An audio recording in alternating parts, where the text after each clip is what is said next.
wild story with Crimson Desert. We'll start with Pirate Nation, who says, Crimson Desert completes development after 6 years.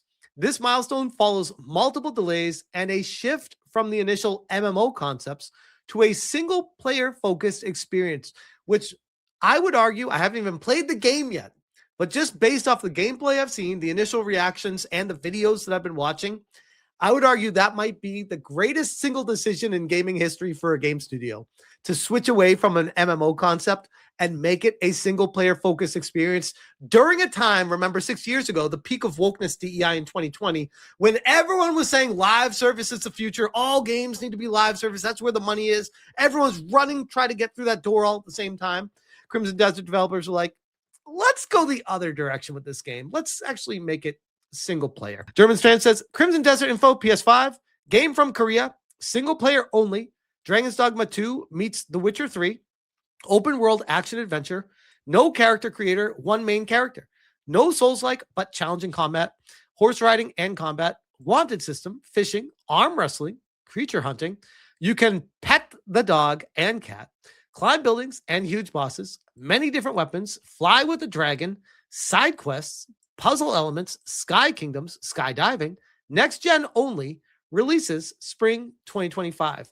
And Grums, Crimson Desert is shaping up to be a killer game. It's basically a fantasy version of Saints Row. I gotta be honest, Saints Row 3 was so good. It was way overshadowed with the GTA stuff coming out at the same time. I believe, what was it, GTA 4 at the time of Saints Row 3? And by and large, I feel like it was ignored. And it was such a shame, because Saints Row 3 was incredible. 1 and 2 were good too, but 3 really put it over the top. Do anything, go anywhere, be ridiculous. Originally started as an MMO, has a huge world, ended up as a massive single-player game, insanely optimized, 60 frames per second at native 4K with ray tracing enabled. Early hype from sneak peeks is overwhelmingly positive. And there is a viral clip that I would be remiss to ignore of Crimson Desert really pulling no punches. And I would imagine that the journals are not going to be a big fan of this clip right here. What are you doing now?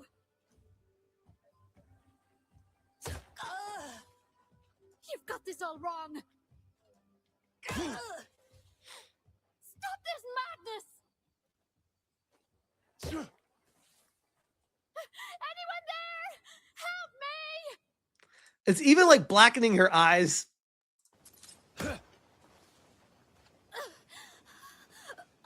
She can take a beating. the chat based like, equal rights, equal fights, equality.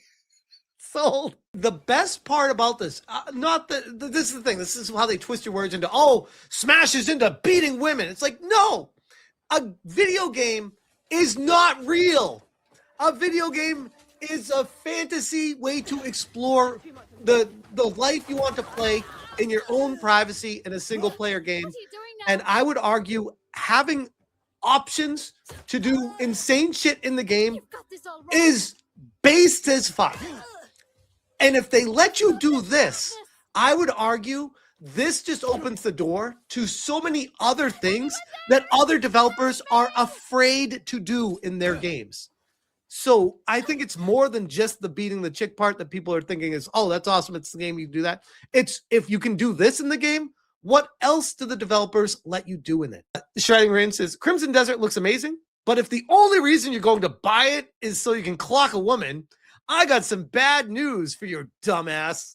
I love people like this. This is this guy, 35, he, him, aspiring writer, musician, straight edge, worship music, video games save lives, bisexual, Tourette's.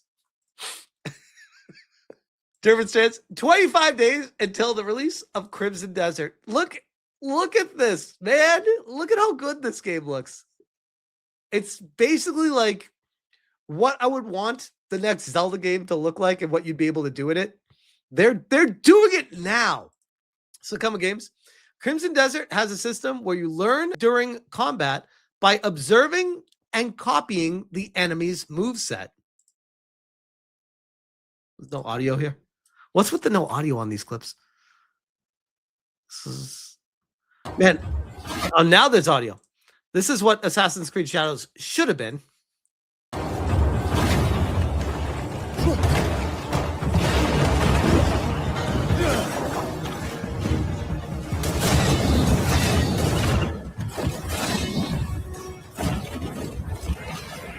Look at that, dude. Okay, that's awesome. Zephyr says Crimson Desert features 76 bosses, 29 mounts, 401 creatures, 467 people, 110 factions, 573 territories, 94 collectibles, and more. And that's before any updates or additions to it or any DLC potentially down the road. Crimson Desert PR about performance. We're not frame capping. So there is no hard cap of we're doing frame limiting at 60 or something like that. If your system can support it, cool. Go ahead. Generate those frames. I do think people will be pleasantly surprised by the frame per second that the game is running because of our proprietary engine.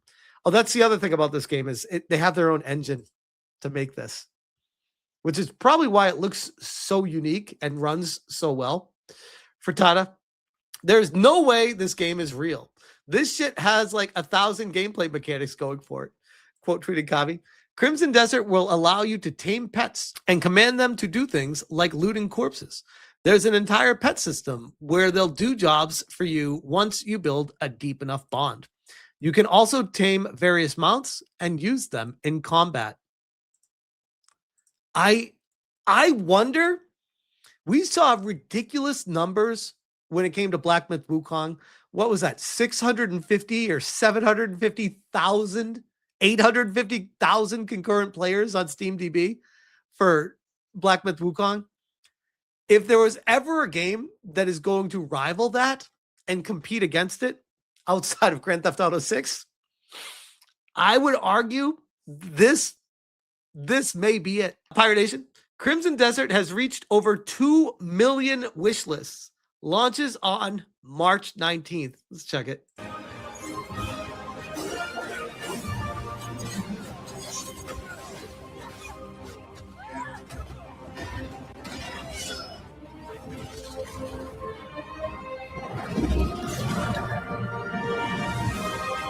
For those who have died, for those who have survived. Hey, at least it doesn't say for those who come after, right? This is on Steam right now. Crimson Desert. Crimson Desert is an open world action adventure game set in the beautiful yet brutal continent of Pywell. Embark on a journey as the Greymane Cliff and restore what has been lost. Explore uncharted lands, fight against threats that stand in your way, and discover the wonders the world has in store. March 19th from Pearl Abyss. This game, it's going to do such insane numbers that I can't wait to play it, but almost equally, I can't wait to see how it gets received by the gaming community in general. And the interesting takeaway, and I'll leave it at this, the interesting takeaway that I've seen with this game so far, at least, is very limited negative coverage from the game journals. And I find that very curious because I would think that this is the type of game, just like Black Myth Wukong, that they would be wholeheartedly against. Historically, they have been. So what is it? This game is, to me at least, looks like there's zero wokeness involved with any of it.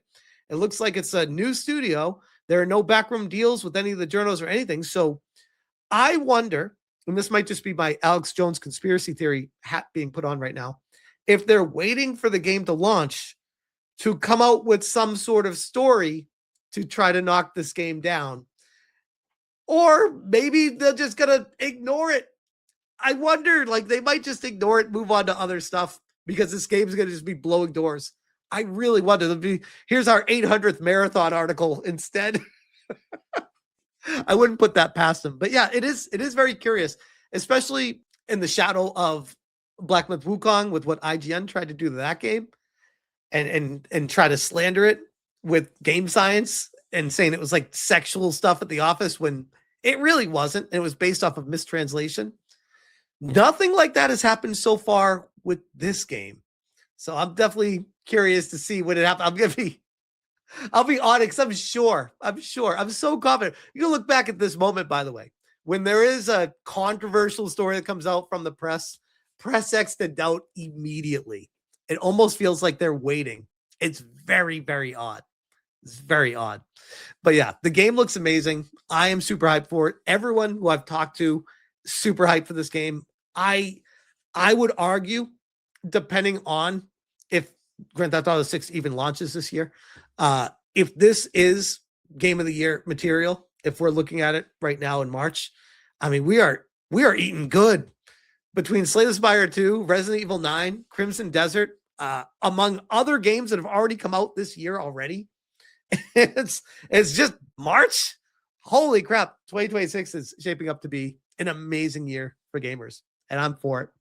We'll keep you guys posted on Crimson Desert, but for now, I'll leave that one there. They're busy defending High Guard and Marathon. They don't have time to attack Crimson Desert. True.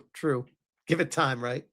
Because I feel like they have it in their bones that they have to attack games that go against the message, that go against the live service formula, that go against what people actually want to play. It's like across the board every time, too. Black Myth peaked at 2.4 million peak? Are you serious? Holy shit. I was way off. Oh my God, you're right. 2.4 million. Holy. Yeah, I don't think it's going to be beating that. I don't know why I was thinking it was 800. Maybe I was thinking like the first day or two, because I think it shot up from there and just kept going. But wow, will that ever get beat? Is that the all-time most concurrent ever? 2.4 million? It's got to be, right?